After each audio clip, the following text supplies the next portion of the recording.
Halo teman-teman dan sobat-sobat fisika. Di sini aku Alek Adrian. Dan aku Lauren Syakalita. Jadi di sini tuh kita udah berhasil membuat mobil dengan mesin solenoid. Yeay. Nah, Vel, jadi solenoid itu apa sih? Jadi solenoid itu adalah sebuah perangkat elektromagnetik yang bisa mengubah energi listrik jadi energi kinetik kayak misalnya di mobil ini. Nah, solenoid itu dapat bersifat elektromagnetik karena mendapatkan sumber listrik dari baterai. Nah, teman-teman, buat apa kita nyobain dan ngebuat rangkaian mobil solenoid ini? Kalau nggak kita uji coba, nggak akan menantang dong, teman-teman. Nah, oleh karena itu, kita tuh di sini ingin mencari tahu mobil mana yang paling efisien dan yang telah kita buat variabelnya, teman-teman. Penasaran kan, teman-teman, kelanjutannya gimana? Mari kita saksikan. Nah, jadi sini kita bakal ngejelasin alat dan bahan apa aja yang dipakai buat ngebuat mobil ini. Jadi yang pasti kita butuh kayu untuk membuat kerangka mobilnya. Terus ada juga stick es krim. Lalu ada 2 buah MOSFET dan 2 buah resistor 10 kilo ohm yang ditempel dengan MOSFET. Lalu habis itu di belakang sini kita bisa lihat ada 2 buah kumparan yang dipasang dengan dioda. Lalu ada juga paku sebagai pelanggar dan besi sebagai engkolnya. Lalu di samping sini ada sensor yang disambung oleh resistor 1 kilo ohm. Semua rangkaian ini disambung dengan baterai biasa dan untuk sumber energinya kita menggunakan 2 buah baterai lithium. Nah, teman-teman, sekarang kita bakal ngebahas mengenai rancangan mobil solenoid yang telah dibuat. Gimana sih cara kerjanya? Pertama-tama, arus dan tegangan akan dihasilkan dari baterai, lalu disalurkan dari sumbu positif baterai kepada kumparan. Di sini kumparan bakal mengolah arus dan tegangannya, lalu akan disalurkan ke MOSFET yang terdiri dari GDS. G-nya itu adalah gate, D drain, S itu source. Lalu, energi yang berlebihan pada kumparan akan dikembalikan ke dioda. Dioda terpasang mengarah ke sumbu positif baterai. Oleh karena itu, energi akan dikembalikan ke sumbu positif baterai. Nah, drain dan source akan bekerja bersamaan. Drain akan mengalirkan arus dan tegangan langsung ke source dan langsung dikembalikan ke sumbu negatif baterai. Sedangkan gate hanya berisikan tegangan saja, tidak ada arus. Gate akan mengalirkan tegangan ke sensor. Sensor yang dipasang harus dari titik ke buntut panah. Oleh karena itu, dari tegangan yang dialirkan dari gate, maka sensor akan bergerak. Nah, teman-teman, sekarang ada tambahan penting nih, teman-teman, kenapa akhirnya mobil solenoid ini bisa berjalan. Pertama-tama, yang harus digerakkan itu pastinya pelanger, karena pelanger ini akan tertarik oleh kumparan dan membuat roda berjalan.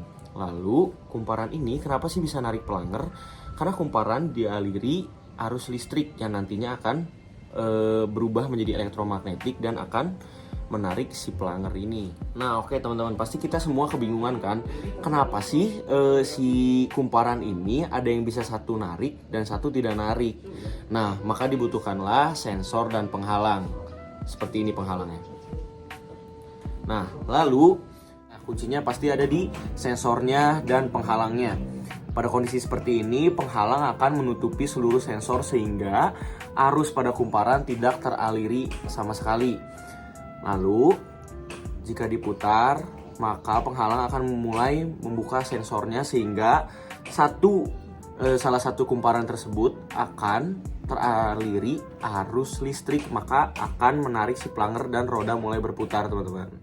Nah, sekarang kita bakal membahas apa aja sih yang pengen kita coba, atau aliasnya bahasa kerennya variabelnya. Yang pertama pasti ada jumlah lilitan. Jumlah lilitan yang kita pakai itu ada yang 500 lilitan dan 700 lilitan. Juga massa beban yang diangkut mobil. Ada yang pertama itu tidak memakai beban sama sekali dan ditambah 50 gram. Dan juga yang ketiga ada yang ditambah 200 gram. Setiap variabel kita coba sebanyak 3 kali dalam lintasan 5 meter.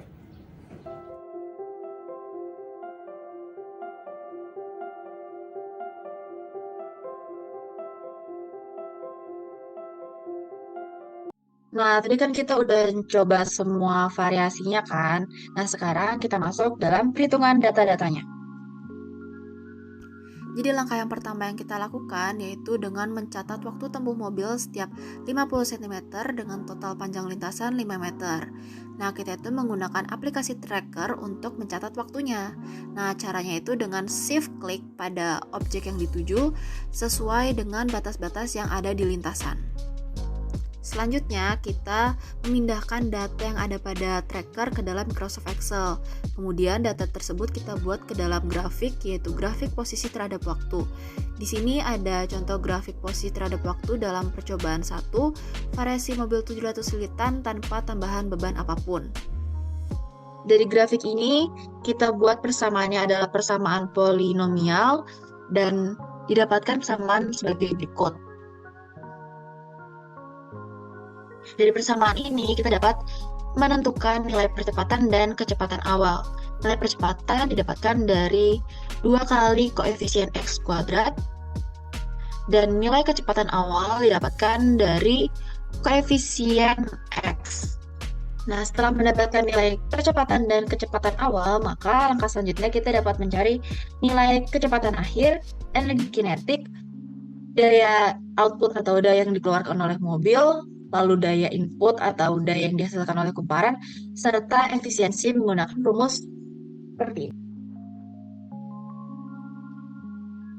Nah, untuk mendapatkan daya input, kita perlu mencari nilai tegangan serta arus yang dihasilkan oleh kumparan dengan mengukur kumparan yang dialiri arus listrik dengan multimeter. Nah, ini adalah kesimpulan data yang kita dapatkan dari percobaan yang telah dilakukan. Di sini itu adalah tabel pada percobaan variasi mobil 700 lilitan kumparan dan tambahan bebannya, yaitu yang pertama tanpa beban dan yang kedua tambahan beban 50 gram. Di sini kita bisa lihat bahwa efisiensi mobil tanpa beban itu sebesar 7,8 kali 10 pangkat minus 6, sedangkan efisiensi dengan tambahan beban 50 gram itu sebesar 8,7 kali 10 pangkat minus 6. Variabel lain yang telah kita coba yaitu pada tambahan beban 200 gram dan jumlah lilitannya sebanyak 700 lilitan itu tidak dapat berjalan karena daya yang dihasilkan oleh kumparan itu tidak mampu untuk mendorong mobil dengan tambahan bebannya 200 gram. Untuk variabel kumparan sebanyak 500 lilitan itu tidak dapat mendorong mobil maju karena daya yang dihasilkan oleh kumparan itu kurang untuk membuat mobil tersebut maju. Jadi kumparan tersebut hanya dapat menggerakkan pelangernya saja secara tegak, tidak dapat mendorong mobil tersebut maju. Jadi telah sampailah kita pada penghujung percobaan ini. Nah, tentunya pada penghujung percobaan harus ada kesimpulan. Kesimpulan dari percobaan ini itu didapatkan bahwa mobil yang paling efisien itu adalah mobil dengan tambahan beban 50 gram dan pada kumparan dengan lilitan sebanyak 700 lilitan. Oke, lalu kesimpulan yang kedua adalah mobil dengan variabel jumlah lilitan sebanyak 500 lilitan tidak dapat menggerakkan mobil. Kenapa? Karena kumparan dengan jumlah lilitan 500 itu dayanya tidak cukup untuk menggerakkan mobil secara sepenuhnya, teman-teman. Nah, teman-teman, gimana percobaan mobil solenoid kita? Seru kan, teman-teman? Jangan lupa dicoba ya. Terima kasih. Dadah.